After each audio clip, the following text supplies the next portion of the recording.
أعوذ بالله من الشيطان الرجيم بسم الله الرحمن الرحيم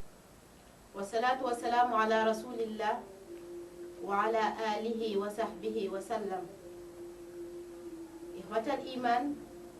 السلام عليكم ورحمة الله تعالى وبركاته. yéen mbokk jullit ñi kenn ku ci ne fekk nañ la fa nga toog jox la suñuy loxoy xol nuy la nuy bu gën a tedd ci nuyoo yi teg ci di leen ñaanal jàmm ju bare bari muy assalaamu aleykum wa rahmatullah. di nuyu ñëpp di ziyaar ñëpp di jaajëfal ñëpp tey baalu ñëpp àq naan yal nañu borom bi subhanahu wa taala boole jéggal ñun ñëpp. ginnaaw loolu di sant borom bi subhanahu wa taala ginnaaw bi mu ñu defee jullit waaye def ñu jullit bii nga xam ne dafay jéem ci dox ci lii nga xam ne moom la bëgg. kon alhamdulillah ala kulli xaal.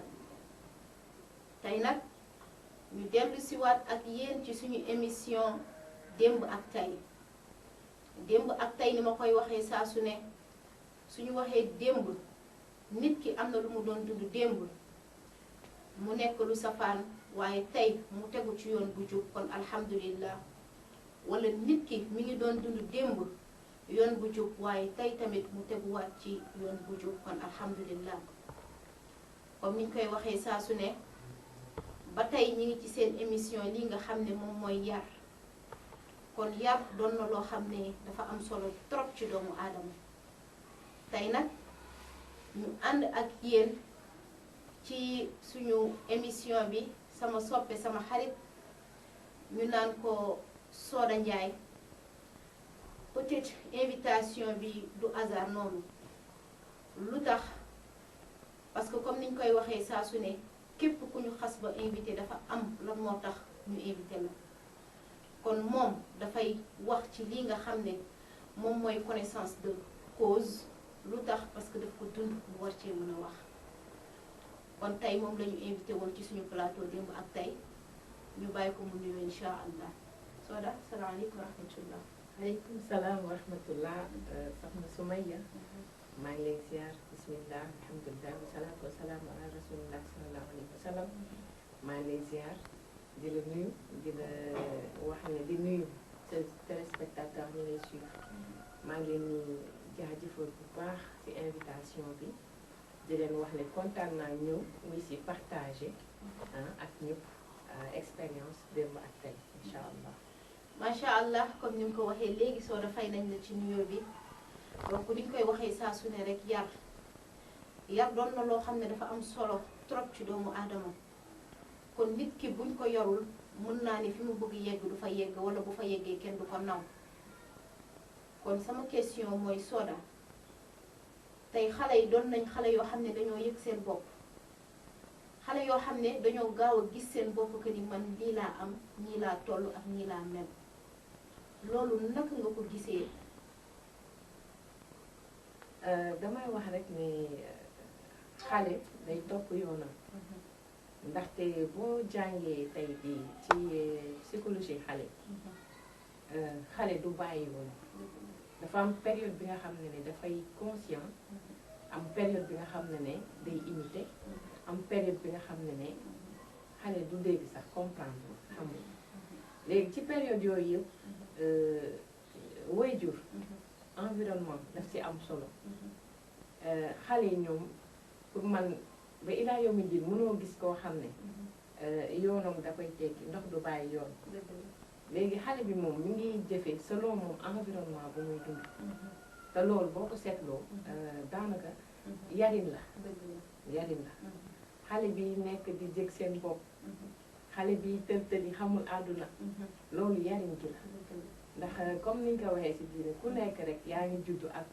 benn xikma bu nga xam ne benn fitra la. xam nga léegi bu fekkee ne yow danga parents yi nga xam ne ñoom ñoo accueillir xale bi. ñoom la yàlla dénk xale bi. dañ ko jubalul nu mu ko waree jubal. loolu noonu defe naa mooy ngay gis tey xale bi nga xam ne asamaan bi bu doon daan day yaakaar ne bu ko joxoñee rek day taxaw donc pour vraiment loolu noonu ñu teggi ko il faudra ñu changer environnement bi nga xam ne moom lay évoluer macha allah comme ni nga ko waxee léegi donc loolu damay jël ci xadis bi nga xam ne wax na ko léegi yonente bi sallallahu alayhi wa sallam wax ko ne kullu mawludin yuladu ala al fitra kon xale bu ci ne dafay judd ci lii nga xam ne moom mooy laab sell waaye bés bu soppeekoo rek mooy li mu wax léegi entourage bi waaye entourage bi dafa am ñu ci seppi muy ñan muy ay waajuram kon ñu gis ni waajur yi léegi defatuñu li leen war ci seeni doom Soda ndax tey war nga mën a sonal sa doom ne ko déedéet tey lii ngay sol par la force wala loolu danga koy def ci moom à bas âge mu màggaale ko xam ne kat man ci lii lañ ma yare moo war a continuer wala damay dem ba màgg soppeeku mel ni ma neex ñun ak suñuy doom dafa am benn relation bi nga xam ne daf ñu yàlla daf ko tënk daf ko expliqué yonent bi saa expliqué na li nga xam ne yàlla tënk ko ay mbindeefam parce que yàlla mi ngi wax ne laa ikraha fi diin si diine amul force ñun dañoo juddu ñu tette ñu waaye ki ñu moom tënkuñu daf ñu bàyyi ak suñu xel ñuy xalaat xale bi nag moom droit boobu la am et ci loolu yow yaa koy tegal ay moyens yi nga xam ne xale bi dina juddoo sagesse dina maayeeg sagesse ba nga xam ne doo soxla di ko forcer wala di ko imposer yenn et dafa am solo gis nga yaay école la yaay école la xale yi ci période imitation boobu ma lay wax buñ ci tolloo période imitation mi ngi ñëw juste après période bi nga xam ne ñoom xamuñu léegi lépp lu ñu acquérir ci ñoom lépp lu nga xam ne ñoom am nañ ko dañ ko toppandoo ci période toppandoo boobu noonu loolu dafa mel la environnement daa am solo ndaxte suñu gisee ne xale bi bu gisee ne par exemple yaayam day muur yaayam kat ku yiw la même su muuruwul sax parce que Sénégal pays laïque la comme on dit mais am na ay valeurs yi nga xam ne même soo muuruwul am nga ko am na pudeur am na kersa am na leneen ak leneen muy valeur yi nga xam ne jom fulla bëgg sa bopp donc am valeur yooyu du looy imposer xale bi da koy roy ci yow donc foofu rek laa bëgg a waxee ci macha allah comme ni nga ko waxee jom pudeur kersa comme ni nga ko waxee rek borom bi subhanahu wa taala nee na laa ikraha fi diin kon diine kenn du ko forcer kenn mais dafa di loo xam ne danga koy def ci xale bi danga koy jëmbat ci moom mu sax maanaam mu màggaale ko ba nga xam ne dafay doon loo xam ne kenn forcé wu ko waaye noonu la mel c'est naturel sànq dañ doon waxtaan mu am loo ma wax ni ma sa papa nee na du la forcer ci lenn ndax lan ndax valeur yi mu gis ci yow moo tax du la imposer ci lenn kon Soda loolu ban jàngat nga ci am lan moo tax sa papa war a mun a wax loolu donc ci jikko ci yarin bi mu la yar wala lan li tax sama papa wax loolu mooy du lu ma forcé dama judd gis fi comme ni ma la wax sànq environnement bu baax man sama papa éducateur la defe naa ñu ngi jëriñ Sénégal yëpp macha allah ba nga xam ne ñun ay doomam dafa def si ñun jom def si ñun ngor te il n'a pas eu quand même yo nekkul demul ba doon ñu ko force wala dara ñun dañoo judd gis ko mu nekk nit ku yiw nit bu am fulla ci boppam bu am fayda jomm nag lu bëri parce que boo xoolee yaru démb nee na moom suñu maam comme yaru militaire la ko defoon mais yaru militaire bi mu wax ne ay dóor ay kii mais yaru xëy na bu strict la ndax góor la woon wante nag ci moom ouverture d'esprit wam ci àdduna bi mu am tette nañu ci tette nañu ko imposé na ko këram imposé xoolal éducation kii imposé communication entre man ñun ak ñun macha allah du ma tudd yow defe naa am na exemple boo ci mën a joxe mais suñu papa yi dañoo nekk nit yu yiw nit yu baax ba nga xam ne ñun seen doom yi jomm nañu def yenn yi benn ñaareel bi mooy gis nga sa doom da nga koy wóolu gannaaw ba nga ko tegee ci yoon jox ko ay valeur xamloo ko parce que nee nañ xale mu ngi commencé di am éthique à l'âge de 7 ans donc xam nga xoolal loolu âge 7 ans xale mën na xam léegi luy baax ak luy bon lan laa war a def ak lu ma warul def gis nga loolu noonu suñ ko amee rek xam nga yow soo ko defee ci xale bi réussir na lu bëri macha allah. tey da ngay gis parents yu bëri seen doom yi dañ leen ñuy ragal duñ leen weg ba nga xam ne suñu génnee tey nga gis ñuy profité def bêtise balaa ñuy ñëw gis nga sa doom du waru laa ragal dangaa war a rus. merci foofu laa lay daggee sa doom waru laa ragal mi dalaa war a rus. ma gis ne waajur yu bari mënatuñu yar lu tax parce que ñoom jàpp nañ ni seen doom daf leen a war a ragal mu am lu may expliquer foofu benn histoire bu ndaw rek bu may expliquer dafa am bis mu am sama benn xaritu papa bu nekk ci kër gi mu am lu mu wax boobu papa nekku fa mu wax mu am lu ma ko tontu